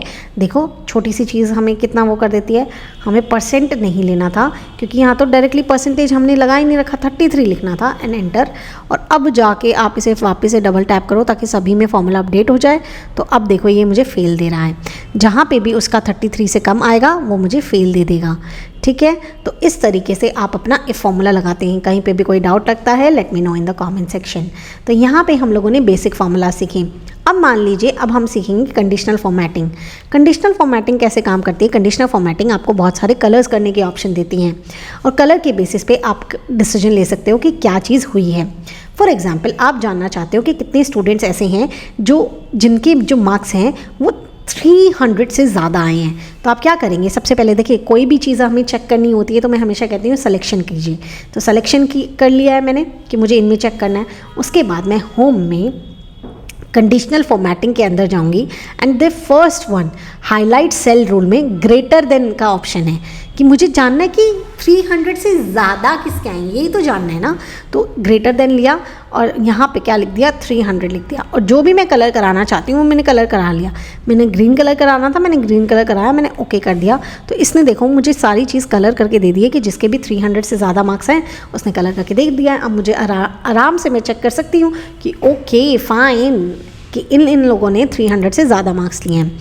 अगर मैं जानना चाहती कि ओके मैं ये चेक करना चाहती हूँ कि 150 से नीचे किसका मार्क्स है या 200 से नीचे कितने लोगों के मार्क्स हैं, उन्होंने तो अच्छा परफॉर्म नहीं किया है, तो मैं वापस से डेटा को सेलेक्ट करूँगी, कंडीशनल फॉर्मेटिंग में जाकर हाईलाइट सेल रूल्स में अब लेस देन लूँगी क्योंकि मुझे तो ये जानना है इतने से कम किसके आए हैं, 200 से कम किसके आए हैं। और मैं रेड कलर फिल करना चाहती हूँ एंड मैंने ओके किया। तो देखो इसने मुझे कलर करके दे दिया है कि इतने स्टूडेंट्स ऐसे हैं जिनके 200 से भी कम मार्क्स आए हैं, ठीक है। अच्छा मान लीजिए आप चेक करना चाहते हो, कोई आपके दिमाग में कोई नाम आया और आपको चेक करना है कि अरे ये नेम मुझे चाहिए, कहाँ पे लिखा हुआ है मुझे समझ नहीं आ रहा है। तो आप क्या कर सकते हो, आप यहाँ से अपने डेटा को सेलेक्ट करोगे, कंट्रोल शिफ्ट साइड एरो से एंड डाउन एरो से आपने डेटा सेलेक्ट किया, कंडीशनल फॉर्मेटिंग में गए, हाईलाइट सेल रूल में गए एंड टेक्स्ट दैट कंटेन्स, मुझे तो नाम जानना था ना, तो टेक्स्ट दैट कंटेन्स, अगर मान लीजिए मुझे आरव पटेल नहीं समीर खान चेक करना है, समीर खान चेक करना है कि उसमें कलर आ जाए। तो देखो मैंने ये लिखा एंड ओके किया, तो जहाँ पे भी समीर खान लिखा होगा वो रेड कलर में हो जाएगा। तो देखिए यहाँ पे अगर मेरे डेटा में एक से ज़्यादा समीर खान होते तो वो सारे कलर यहाँ पे हो जाते। तो अगर मान लीजिए हमें कोई नाम पता है और हम चाहते हैं उसे ढूंढकर कलर करना, तो हम डायरेक्टली इस तरीके से उसे कलर कर सकते हैं। अच्छा उसके बाद आपके पास आता है, मान लीजिए आप चाहते हो कि डुप्लीकेट वैल्यूज़ जितनी भी हैं वो हाईलाइट हो जाएं कि किस किस के सेम नंबर आए हैं। मैं जानना चाहती हूँ हिंदी में किस किस के सेम नंबर आए हैं। तो मैंने हिंदी का पूरा चेक किया, कंडीशनल फॉर्मेटिंग में गई, हाईलाइट सेल रूल में गई और डुप्लीकेट वैल्यूज़ में जाकर मैंने कहा कि उसको ना कैसा कलर कर दूँ, कोई दूसरा कलर करवाते हैं। तो मैं कस्टम फॉर्मेट में चली गई। कस्टम फॉर्मेट के बाद ये मुझे ऑप्शन देता है मैं अपनी मर्ज़ी का कलर करवा सकती हूँ। तो मैं फिल में गई, यहाँ पर मैंने ब्लू कलर किया और मुझे फॉन्ट के अंदर वाइट, क्योंकि ब्लू के अंदर ब्लैक तो अच्छा नहीं लगेगा, वाइट ही अच्छा लगेगा, तो वाइट लिया एंड मैंने ओके किया। ओके करने के बाद ये मुझे दिखाता है कि वो कैसे दिखेगा, देखो साइड में दिखाया उसने एंड ओके कर दिया। तो देखो उसने मुझे बताया कि किस किस के सेम मार्क्स आए हैं। 34 अगर यहाँ पे है तो 34 श्रुति के भी आए हैं, 75 यहाँ पे है तो 75 करण के भी आए हैं। तो इस तरीके से जितनी भी डुप्लीकेट वैल्यूज़ थी उसने मुझे हाईलाइट कर दी। ये चीज़ काम आती है जब मान लीजिए आप सेल्स का डेटा यूज़ कर रहे हैं या कोई भी ऐसी चीज़ आप पूरे नाम में जानना चाहते हैं कि कहाँ कहाँ डुप्लीकेट नेम लिखे हुए हैं, एक ही नाम की बार बार एंट्री हो जाए। कोई कोड आपके पास ऐसा है जो बार बार लिखा है और आपको तो उसको सिंगल लेकर आना, तो आप चेक करना चाहोगे ना कहाँ पे वो कई बार लिखा हुआ है, तो उसे डायरेक्टली आप कलर करा सकते हो डुप्लीकेट वैल्यूज़ से। तो ये थी हमारी बेसिक कंडीशनल फॉर्मेटिंग। इन कंडीशनल फॉर्मेटिंग से भी आप काफ़ी कुछ पता कर सकते हैं। इसके बाद आपके पास आता है फ़िल्टर, सॉर्टिंग एंड सब टोटल। फ़िल्टर्स का क्या यूज़ होता है? फ़िल्टर्स आप यूज़ कर सकते हो अपने लिए चीज़ें देखने के लिए। फॉर एग्जांपल आपके पास यहाँ पे एक डेटा है जिसके अंदर अब हाउस भी इंक्लूड है कि कोई पर्टिकुलर स्टूडेंट है वो कौन से हाउस से बिलोंग करता है। अब आपको जो इन्फॉर्मेशन निकालनी है वो तो ऐसे निकालनी है कि मुझे तो सिर्फ रेड हाउसेस का जानना है, तो ऐसे देखने में तो बड़ा डिफ़िकल्ट सा लगेगा। अच्छा, रेड में ये, रेड में ये, रेड में ये, तो आप क्या कर सकते हो, डायरेक्टली फ़िल्टर लगा सकते हो। फ़िल्टर लगाने की शॉर्टकट की होती है Ctrl Shift L। देखें, फ़िल्टर लगाने की भी और फ़िल्टर हटाने की भी सेम शॉर्टकट की होती है। आप हेडिंग में जाएंगे, Ctrl Shift L को प्रेस करेंगे तो इस तरीके से ड्रॉप डाउन ऑटोमेटिकली बन के आ जाएंगे। अब मैं इस ड्रॉप डाउन पे क्लिक करूँगी एंड उसके बाद यहाँ से सेलेक्ट ऑल को वापस से चेक कर दूँगी ताकि सारे हट जाएं। उसके बाद मैंने रेड को क्लिक किया एंड ओके कर दिया, तो सिर्फ रेड वाले मेरे पास यहाँ पे आ गए हैं और यहाँ पे मुझे ऑटोमेटिकली रेड का जितना भी डेटा देखना था, अच्छा रेड हाउस में कौन कौन स्टूडेंट्स हैं मैं देख पा रही हूँ। अगर मान लीजिए मुझे किसी और का देखना होता तो मैं रेड को हटा देती यहाँ से। मान लीजिए मुझे ग्रीन का देखना है, मैंने ग्रीन पर क्लिक किया एंड ओके किया, तो मेरे पास ग्रीन हाउस में कौन कौन स्टूडेंट्स हैं वो सारे आ गए हैं। मान लीजिए मुझे एक से ज़्यादा लोगों को देखना होता तो मैं एक से ज़्यादा लोगों को भी देख सकती हूँ। मान लीजिए मुझे ग्रीन एंड ब्लू को देखना है तो मैंने ग्रीन एंड ब्लू को क्लिक किया तो ये ग्रीन एंड ब्लू एक साथ मेरे पास आ गए हैं। तो ये होता है फ़िल्टर्स जो कि आप Ctrl Shift L लगाकर इसे अप्लाई कर सकते हो एंड Ctrl Shift L लगाने के बाद आपके पास ऐसे ड्रॉप डाउन्स आ जाएंगे जिससे आप अपने डेटा को फ़िल्टर करके देख सकते हो। मतलब जितना जो डेटा आपको देखना है वही डेटा आपको दिखेगा। यहीं पे ही आपको एक ऑप्शन और मिल जाता है। अगर मान लीजिए मुझे अब ऐसा थोड़ी ना कि मुझे यहाँ से अब ये चीज़ हटानी है तो मैं एक एक को जाके टिक करूँ या नहीं करूँ, नहीं, आप directly Ctrl Shift L press कर दीजिए, आपके सारे फ़िल्टर हट जाएगा और आपका डेटा जिस तरीके से था उस तरीके से आ जाएगा। अब मान लीजिए आप चाहते हो सॉर्टिंग करना है। सॉर्टिंग का मतलब है कि देखो ये जो नाम है वो ऐसे ही लिखे हुए हैं, आरव, प्रिया, रोहन, अनन्या, लेकिन आप जो चाहते हो वो चाहते हो कि ये अल्फ़ाबेट वाइज आए, मतलब ए के बाद बी फिर सी फिर डी, इस तरीके से है। तो आप क्या कर सकते हो, दो तरीके हैं आपके पास फ़िल्टर्स लगाने के लिए। आपके पास यहाँ पे भी ऑप्शन मिलता है। देखिए जब आप यहाँ पे होम में यहाँ पे क्लिक करते हो तो यहाँ पे भी आप फ़िल्टर लगा सकते हो। अब तो लेकिन मैंने आपको शॉर्टकट की बता दी which is Ctrl Shift L, या फिर आप यहाँ से क्लिक कर लीजिए। सॉर्टिंग आप यहाँ से भी कर सकते हो, यहाँ पर भी लिखा हुआ है A to Z करना है या Z to A करना है, और अगर आप चाहें तो फ़िल्टर के अंदर ही कर सकते हो। फ़िल्टर आप कैसे लगा सकते हो, Ctrl Shift L करके लगा सकते हो। तो आप यहाँ पे जाओ, उसके बाद Ctrl Shift L प्रेस करो तो ये आपके पास आ गया है। उसके बाद आप इस ड्रॉप डाउन पे क्लिक करोगे तो ऊपर भी ऑप्शंस अवेलेबल होते हैं। आपको A to Z करना है, आप इस पर क्लिक कीजिए, आपका पूरा डेटा A to Z में फॉर्मेट में आ गया है, ठीक है। लेकिन अगर आपको ऐसा नहीं चाहिए था Ctrl Z कर दीजिए। अगर मान लीजिए आप चाहते हो कि इस तरीके से लिख के आए कि हिंदी में हाईएस्ट मार्क्स जिसके भी है ना उस तरीके से आपका डेटा लिख के आ जाए, तो आप इसके ड्रॉप डाउन को क्लिक करेंगे और यहाँ स्मॉलेस्ट टू लार्जेस्ट या लार्जेस्ट टू स्मॉलेस्ट आपको चाहिए तो सबसे हाईएस्ट वाला सबसे ऊपर आए, that means largest to smallest चाहिए आपको, इस पर क्लिक कर दीजिए। तो देखिए सबसे हाईएस्ट मार्क्स प्रिया के हैं हिंदी के अंदर, फिर मनीष के हैं, फिर आकाश के हैं, फिर अनन्या के हैं। तो इस तरीके से चलता आ रहा है। अगर आप चाहते हैं इंग्लिश का आए तो इंग्लिश में हाईएस्ट, स्मॉलेस्ट और लार्जेस्ट चाहिए मुझे, तो इसने अब इंग्लिश के अकॉर्डिंग कर दिया, अब हिंदी का हटा दिया, क्योंकि एक चीज़ डेटा पूरा शफल हो रहा है तो एक ही फ़िल्टर पे काम कर सकता है ना। यहाँ पे बहुत बार ऐसा होगा, बहुत सारे फ़िल्टर्स भी लगा पाएंगे, ठीक है। तो इस तरीके से हम फ़िल्टर्स लगाते हैं और इस तरीके से हम सॉर्टिंग करते हैं। नंबर्स का करोगे, नंबर में जब क्लिक करते हो तो आपके पास ऑप्शन क्या आता है, smallest to largest, largest to smallest. किसी टेक्स्ट में जाकर फ़िल्टर को चेक करते हो तो आपके पास ऑप्शन क्या आता है, A to Z and Z to A, because हम उसकी सॉर्टिंग उसी तरीके से कर सकते हैं, ओके। उसके बाद आपके पास आता है कुछ और बेसिक फार्मूलाज जो कि आपको हेल्प करेंगे आपका काम करने के लिए। तो चलिए अब हम थोड़े से और बेसिक फार्मूला सीखते हैं। लोअर केस, मान लीजिए अगर आपको सारी चीज़ें जो लिखी हुई हैं वो सारी छोटे लेटर्स में चाहिए, स्मॉल लेटर्स में चाहिए, तो आप इक्वल्स टू लोअर का फॉर्मूला लगाएंगे, टैप करेंगे और टेक्स्ट मतलब इसको दे देंगे, एंटर कर देंगे। तो देखिए लोअर में आ गया है। अब आप इसे यहाँ पे जाकर डबल टैप कर दीजिए तो ये सारे आ गए हैं। अगर आपकी इसकी विड्थ ठीक करनी है तो डी और ई के बीच में जाकर डबल टैप कर दीजिए तो इसकी विड्थ ठीक हो गई है। तो इस तरीके से आप लोअर में कर सकते हैं। अगर आपको सब कुछ कैपिटल में चाहिए तो आप अपर का इस्तेमाल कर सकते हैं, टैब करेंगे और टेक्स्ट दे देंगे तो यहाँ से आपका अपर वाला काम करेगा। आप इसमें डबल टैप करके इसकी विड्थ ठीक कर सकते हैं और यहाँ से डबल टैप करके सभी में उसके आंसर्स फिल कर सकते हैं। प्रॉपर क्या होता है, जैसे सेंटेंस केस, मतलब फर्स्ट लेटर तो आपका कैपिटल आर बाकी स्मॉल आए, तो जो कि ऑलरेडी हैं। तो एक काम करते हैं हम लोग, उसके लिए हम प्रॉपर फॉर्मूला लगाते हैं। तो एक काम करती हूँ, मैं इसे कॉपी करती हूँ एंड यहाँ पे इसे पेस्ट कर देती हूँ। तो देखिए, अगर मान लीजिए अब मुझे सेंटेंस केस में चाहिए तो मुझे कैसे लाना होगा, equals to proper tab, proper में हम ये टेक्स्ट देंगे, एंटर कर देंगे। तो देखिए ये सही तरीके से लिख के आ गया है। और अब आप यहाँ से डबल टैप कर सकते हैं। इसको एक काम कीजिए, पूरे को सेलेक्ट कर लीजिए, control A and alt O C A press करने से एक ही बारी में सारी विड्थ ठीक हो जाती है। किससे क्या है, मैंने ऑल्ट ओ सी ए से आपकी पूरी विड्थ यहाँ पे ठीक हो जाती है। ठीक है, तो ये हमारे नॉर्मल फार्मूलाज थे जो कि हमारे केसेस को ठीक करते हैं। उसके बाद मान लीजिए ट्रिम करना है। मान लीजिए आपका कहीं पे भी डेटा है और उसके अंदर अननोइंगली बहुत सारे अलग अलग टाइप के स्पेसेस हैं, आपको पता भी नहीं लग रहा है, दिख भी नहीं रहा है, लेकिन बहुत सारे काइंड ऑफ स्पेसेस हैं।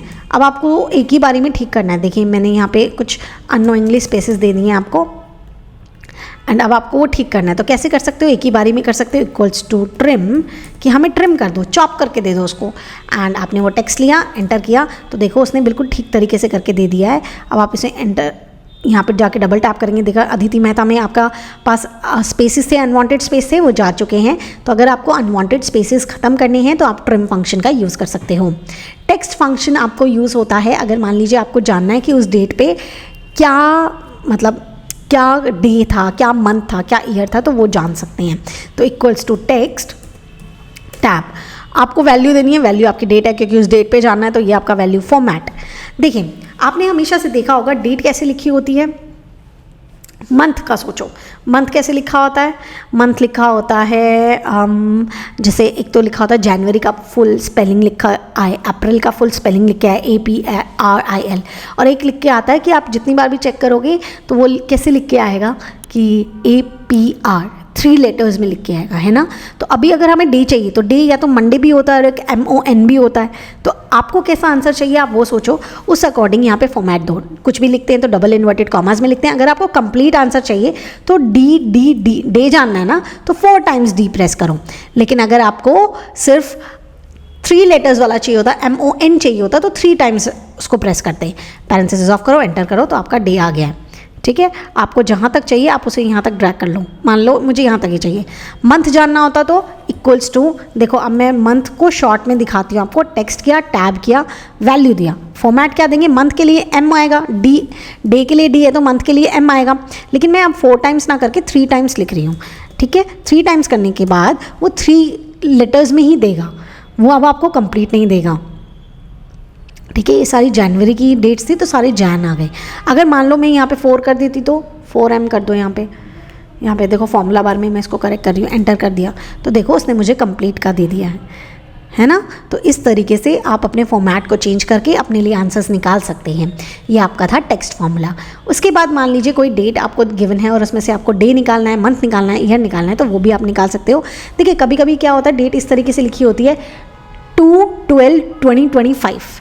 क्या लिखा है यहाँ पे लिख के बताती हूँ, 02/12/2025। अब बताओ ये 2 दिसंबर है या फिर 12 फरवरी है। देयर माइट बी चांसेस कि ये 12 फरवरी हो, देयर माइट बी चांसेस कि ये 2 दिसंबर हो। तो ऐसे में अगर हमें पता करना हो तो हम क्या करेंगे, इक्वल्स टू डे टैब, और उसके बाद ये सीरियल नंबर मतलब अपनी डेट दे देंगे। तो हमें पता लगे 12 is the date, 12 is the date. आप इसमें डबल टैप कर लीजिए, आपके पास आ जाएगा। मंथ जानना है तो ठीक वैसे ही मंथ का फॉर्मूला लगाएंगे, टैब करेंगे और हम सीरियल नंबर देंगे, एंटर करेंगे, और यहाँ से मुझे पता लगा फर्स्ट मंथ का है, एंड टैब, डबल टैप कर लो। ईयर जानना है, अभी नॉर्मल डेटा है, आप इस तरीके से ईयर भी, अगर मान लीजिए अलग अलग कहीं ईयर है तो ईयर भी जान सकते हैं। कोई मल्टीपल डेटा है आपके पास तो वहाँ से आप ये ईयर भी ऐसे फाइंड आउट कर सकते हैं। ठीक है, तो ये हमारे पास कुछ और बेसिक फॉर्मूलाज थे जो कि आपको बेसिक वर्किंग में काम आते हैं। उसके बाद हम फिल्टर एंड सॉर्टिंग कर चुके हैं। उसके बाद आपके पास आता है सीरीज़। अगर मान लीजिए आप अलग अलग तरीके की कोई सीरीज़ लिखना चाहते हैं तो डायरेक्टली लिख सकते हैं, आपको बार बार खुद से लिखने की ज़रूरत नहीं होती है। वो कैसे लिख सकते हैं? अब जैसे मान लीजिए मैं 10,000 तक सीरीज़ लिखना चाहती हूँ, तो मैं 1 करके भी टैप कर दूँ और या फिर उसे ड्रैग करते लेकर आऊँ, तो वो उसमें भी बहुत ज़्यादा टाइम लगेगा। तो मैं क्या करूँगी, यहाँ 1 लिखूँगी। 1 लिखने के बाद मैं यहाँ पे होम टैब के इस सीरीज़ वाले फिल ऑप्शन में जाऊँगी, सीरीज़ में जाने के बाद मुझे कैसे करना है, रॉज में तो ऐसे ऐसे जाएगा, मुझे तो कॉलम्स में लिखना है, तो मुझे कॉलम सेलेक्ट करना है और कहाँ तक लिखना है, 10,000 तक लिखना है। 1,000 लिख लेती हूँ, 1,000 तक लिखना है एंड ओके कर दो। तो अब देखो इसने ऑटोमेटिकली 1,000 तक, मैं यहाँ पे डी 1,000 लिखो, आपको डायरेक्टली वहाँ तक पहुँचा देगा ये।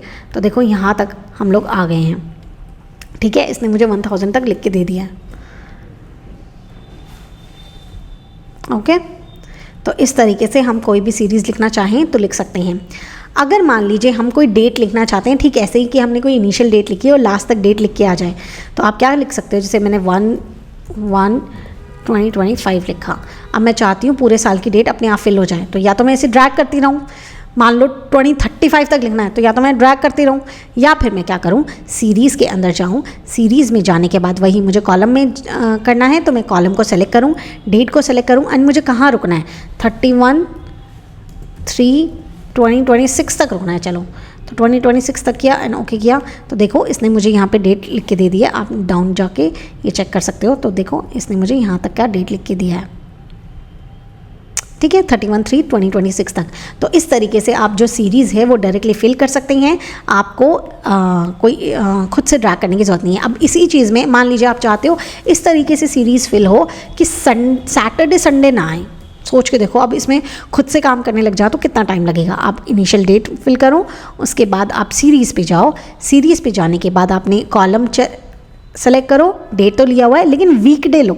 हमें वीकडे, वीकेंड हमारा सैटरडे संडे वो हमें नहीं चाहिए। कहाँ रुकना है, वहीं 31/3/2026 पे रुकना है एंड आप ओके कर दो। तो देखो इसने फिल कर दिया है यहाँ तक। अब जो जाके इसके अंदर आपके संडे सैटरडे संडे नहीं आएंगे। चलो इसको एक बार चेक कर लेते हैं। देखो 1 2 3 के बाद 4 5 गायब है, 6 7 डायरेक्टली आ रहा है क्योंकि 4 5 को सैटरडे संडे पड़ता है। ठीक है, वैसे ही 10 के बाद 11 12 गायब है, जैसे 11 12 को हमारा सैटरडे संडे था। 13 आज जैसे मंडे है तो 13 डेट हमारे पास आ रही है। तो इसलिए इस तरीके से भी आप डायरेक्टली फिल कर सकते हैं। उसके बाद चलिए अब हम नेक्स्ट की तरफ बढ़ते हैं। नेक्स्ट हमारे पास आता है कि अगर हम अपने डेटा को टेबल के अंदर कन्वर्ट कर लें तो कितना बेटर होगा। मान लीजिए अभी के लिए मैंने ये नॉर्मल डेटा लिया हुआ है और एक तरफ मैं इसे सेलेक्ट करके इसे कॉपी करती हूँ Ctrl+C से और यहाँ पे आके Ctrl+V से इसे पेस्ट कर देती हूँ। Alt+O+C करके मैं इसकी विड्थ ठीक कर देती हूँ एंड साथ ही साथ में अब मैं Ctrl+A करके इसे पूरा सेलेक्ट करती हूँ।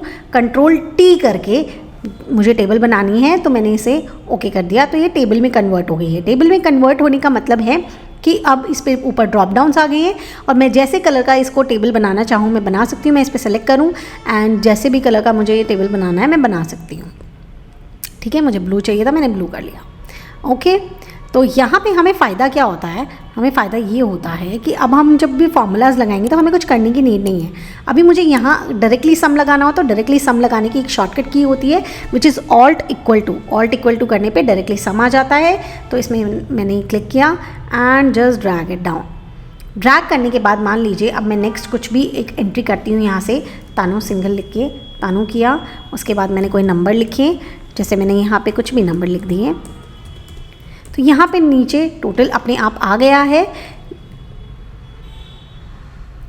लेकिन यहाँ पे फॉर्मेटिंग कंप्लीट तरीके से नहीं आई है और कभी कभी हमारे पास फॉर्मूला भी नहीं आता। लेकिन ये चीज़ हमारे टेबल में नहीं होती है। टेबल हमेशा जितनी भी आप डेटा एंट्री करना चाहो आप कर सकते हो। यहाँ आप एक फॉर्मूला लगाओ Alt=, का आप एंटर कर दो और उसके बाद देखिए एक ही बारी में आ गए, आपको कुछ ड्रैग नहीं करना पड़ा। और उसके बाद जब आप एंट्री करोगे, मान लीजिए मैंने यहाँ पर एंट्री की तो इसने ऑटोमेटिकली उसे कलर दे दिया है, उसकी सारी फॉर्मेटिंग आ गई और यहाँ पर फॉर्मूला ऑटोमेटिक लग गया। यहाँ पर मान लीजिए अगर मैं 45 नहीं लिखती तो तब तक कोई फॉर्मूला आया ही नहीं था। मान लीजिए अब यहाँ पे कोई फॉर्मूला आया ही नहीं था, लेकिन यहाँ पे ऐसा नहीं है, यहाँ पे डायरेक्टली फॉर्मूला आ जाता है। साथ ही साथ में हमें यहाँ पे ड्रॉप डाउन ऑटोमेटिकली मिल जाते हैं। हम कोई भी सॉर्टिंग करना चाहें तो हम डायरेक्टली कर सकते हैं, जो भी हम फिल्टर में काम कर रहे थे। तो ये था आपका टेबल एंड टेबल बनाने से हमें ये फ़ायदा होता है कि हमें फॉर्मूलाज बार बार लगाने नहीं पड़ते हैं। उसके बाद आपके पास आता है कि कैसे आप कोई भी शेप, कोई भी चीज़ें इसमें इंसर्ट कर सकते हो। तो आप इंसर्ट टैब में जाओगे और यहाँ पे इलस्ट्रेशन के अंदर आपके पास बहुत सारे ऑप्शन मिल जाते हैं। अगर आपको कोई पिक्चर इंसर्ट करनी है तो आप पिक्चर दिस डिवाइस से पिक्चर इंसर्ट कर सकते हो। जैसे मैंने यहाँ पे दिस डिवाइस किया, अगर मेरे डिवाइस के अंदर कोई भी पिक्चर है और मैं उसे इंसर्ट करना चाहती हूँ तो मैं डायरेक्टली उस पिक्चर को इंसर्ट कर सकती हूँ। जैसे मैंने ये पिक्चर 1 लिया एंड मैंने इसे इंसर्ट किया, तो ये मेरा कोई डेटा था तो ये ऑटोमेटिकली यहाँ पे इंसर्ट हो गया है। मान लीजिए कोई भी आप यहाँ से कोई शेप इंसर्ट करना चाहते हैं तो आप इंसर्ट पे जाएंगे, यहाँ पे आप शेप पे जाएंगे, कोई भी जो शेप आप इंसर्ट करना चाहते हैं आप इस पर क्लिक कीजिए एंड यहाँ पे ड्रॉ कर लीजिए, तो वो शेप यहाँ पे आ जाएगी। शेप के अंदर या कोई भी चीज़ जो हम इंसर्ट करते हैं उसके अंदर कोई भी चीज़ें चेंजेस करने होते हैं तो आप इस पर क्लिक करते हैं और यहाँ पे आपको एक नया टैब मिलता है। तो यहाँ से कलर वगैरह जो भी आपको चेंज करना है आप यहाँ से कर सकते हैं। तो ये बेसिक अंडरस्टैंडिंग थी आपके जितनी भी चीज़ अगर आप इंसर्ट करना चाहते हो उसको लेकर। उसके बाद आपके पास आता है print, freeze, panes and view tab. View tab आपको हेल्प करता है। देखिए व्यू टैब में जाकर एक तो आपके पास जो व्यूज़ थे, नॉर्मल पेज ब्रेक व्यू जो आपको राइट साइड में सिखाए थे वो मिल जाते हैं। दूसरी चीज़, मान लीजिए ये जो पीछे ग्रिड लाइन्स है आप उन्हें हटाना चाहते हो तो आप हटा सकते हो। आप ग्रिड लाइन्स को ऑफ करो, ग्रिड लाइन्स चली जाएंगी। आप फॉर्मूला बार को ऑफ करो, फॉर्मूला बार चला गया, देखो ऊपर से। आप हेडिंग को ऑफ करो, ये हेडिंग चली गई है। आप इन्हें ऑन करेंगे तो ये आपको मिल जाती हैं। तो अगर आपके सिस्टम में कहीं पर भी ये चीज़ें अगर गायब हो जाती है तो आपको घबराना नहीं है, आपको व्यू टैब में जाना है और वहाँ से इसे ऑन करना है तो ये आपको मिल जाएंगी। दूसरी चीज़ ये होती है, मान लीजिए आपके पास बहुत बड़ा डेटा है, अभी के लिए बहुत बड़ा डेटा है और आप नीचे जाओगे तो आपकी हेडिंग चलेगी। अब आपको नीचे अगर एंट्री करना है तो आप तो एंट्री कर ही नहीं पाओगे, आपको समझ ही नहीं आ रहा ऊपर हेडिंग क्या है। तो अगर आप चाहते हो कि आपकी हेडिंग ऐसे इंटैक्ट रहे और अब आप नीचे जाके एंट्री करो तो भी हो सके, तो आप जिसको भी फिक्स करना चाहते हो उसके नीचे का डेटा सेलेक्ट कर लो। मैं इसको फिक्स करना चाहती हूँ, मैंने इसका नीचे का डेटा सेलेक्ट किया और उसके बाद यहाँ व्यू टैब के अंदर फ्रीज पेन्स मैंने कर दिया। फ्रीज पेन करने के बाद जो ऊपर का डेटा होता है वो फिक्स हो जाता है। तो अब आप नीचे जाएंगे तो आपकी देखिए हेडिंग वैसी की वैसी रहेगी और आपका डेटा नीचे जाता जा रहा है। अब जब भी आप नीचे डेटा एंट्री करना चाहेंगे तो भी आप यहाँ पे एंट्री कीजिए तो भी आपका यहाँ पे डेटा ऑलरेडी रहेगा। आपको हेडिंग के लिए अब परेशान होने की ज़रूरत नहीं है। इसे हटाना चाहते हो तो फ्रीज पेन में जाकर अनफ्रीज पेन कर दो, तो देखो ये हट गया है। अब जब आप नीचे जाओगे तो उस टाइम पे आपकी हेडिंग्स नहीं आ रही है। तो इस तरीके से आप इसे यूज़ कर सकते हैं। द अदर वन इज़, अगर आपको अपने डेटा को प्रिंट करना है तो आप उसको किस तरीके से कर सकते हैं। देखिए आप अपने डेटा के पास जाइए। सबसे पहले तो हम अपने डेटा के पास जाते हैं और यहाँ पे जाकर कहीं पे भी क्लिक करके कंट्रोल P प्रेस करते हैं। Print starts with the P, तो कंट्रोल P स्टार्ट करते हैं तो हमारे पास ये व्यू आ जाता है कि कैसे हम लोग उसे प्रिंट कर सकते हैं। और यहाँ पे हम उसे बता देंगे कितनी कॉपीज़ चाहिए। और मान लीजिए अभी आपका डेटा काफ़ी बड़ा है और हर किसी पे देखें तो ये प्रिंट हो रहा है, लेकिन आप चाहते हो कि वो एक ही में सेट हो जाए। स्केलिंग अगर आपको करना है तो फिट शीट ऑन 1 पेज या फिट कॉलम्स ऑन 1 पेज। मुझे सारी कॉलम में मतलब कैटेगरी, प्रोडक्ट नेम जितने भी हैं ये एक कॉलम में सेट करना था, तो मैंने फिट ऑल 1 पेज किया तो ये इसने मुझे एक में करके दे दिया। लेकिन मेरा डेटा थोड़ा स्मॉल हो गया है, मुझे ऐसा चाहिए। मान लीजिए अब साइड में स्पेसेस अगर मैं देना ही नहीं चाहती, भाई साइड के स्पेसेस क्यों यूज़ कर रहे हो, साइड का स्पेस मत रहने दो ताकि ये मेरा डेटा ठीक से नज़र आए। तो मैं अपने मार्जिन्स में जाऊँगी एंड यहाँ पे नैरो, वाइड, नॉर्मल मिल रहा है तो मैं नैरो कर दूँगी ताकि साइड में स्पेस कम बचे, मेरा डेटा अच्छे से आ जाए। तो मैंने नैरो क्लिक किया तो इसने मेरा डेटा पूरा अच्छे से दे दिया।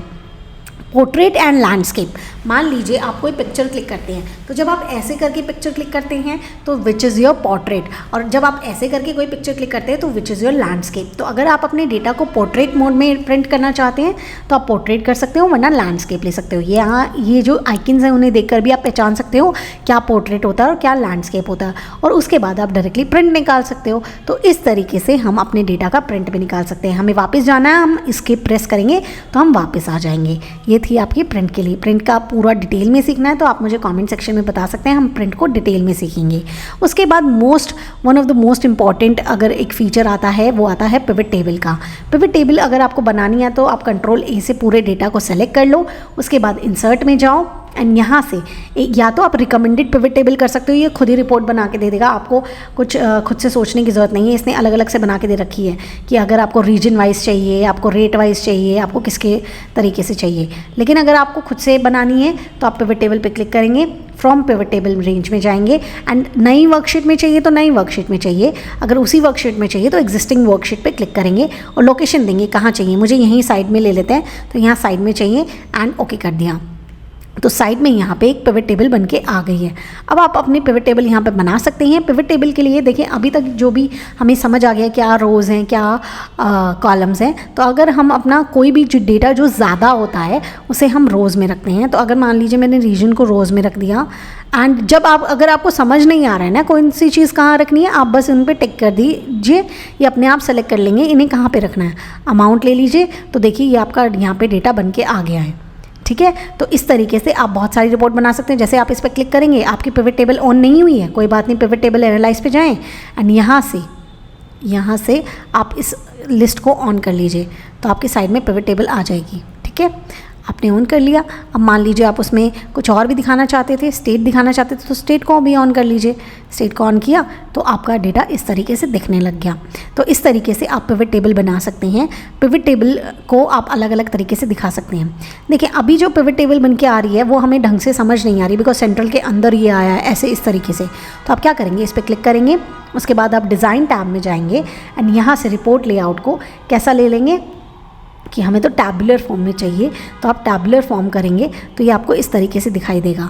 तो अब आपको दिख रहा है सेंट्रल के अंदर 2 स्टेट्स हैं, छत्तीसगढ़ और मध्य प्रदेश, और ये इस तरीके से बन के आ गई है। तो ये आपकी पिवट टेबल है। अगर आप चाहते हैं कि नहीं मुझे तो ये नहीं चाहिए था, तो आपको स्टेट नहीं चाहिए थे, तो आप इस पर क्लिक कीजिए एंड इसको बाहर की तरफ ड्रैग कर दीजिए। आप क्लिक कीजिए, बाहर की तरफ ड्रैग कर दीजिए, तो वो हट जाएगा और ये आ जाएगा। मान लीजिए आप चाहते हो आप कोई चार्ट बनाना, तो आप वो भी बना सकते हो। चार्ट 2 तरीके से बनते हैं। अगर कोई पिवट है तो पिवट का भी चार्ट बन सकता है, और नॉर्मल चार्ट बनाना चाहो किसी डेटा का तो नॉर्मल भी बन सकता है। आप उस डेटा को सेलेक्ट कीजिए, कंट्रोल ए से आपने सेलेक्ट कर लिया, या तो आप पिवट टेबल एनालाइज पे जाकर पिवट चार्ट बना लीजिए। देखिए यहाँ पे ऑप्शन है आपके पास पिवट चार्ट का, या फिर नॉर्मल चार्ट कैसे बनता है वो भी देख लीजिए। आपने इसको सेलेक्ट किया, उसके बाद आप इंसर्ट पे गए।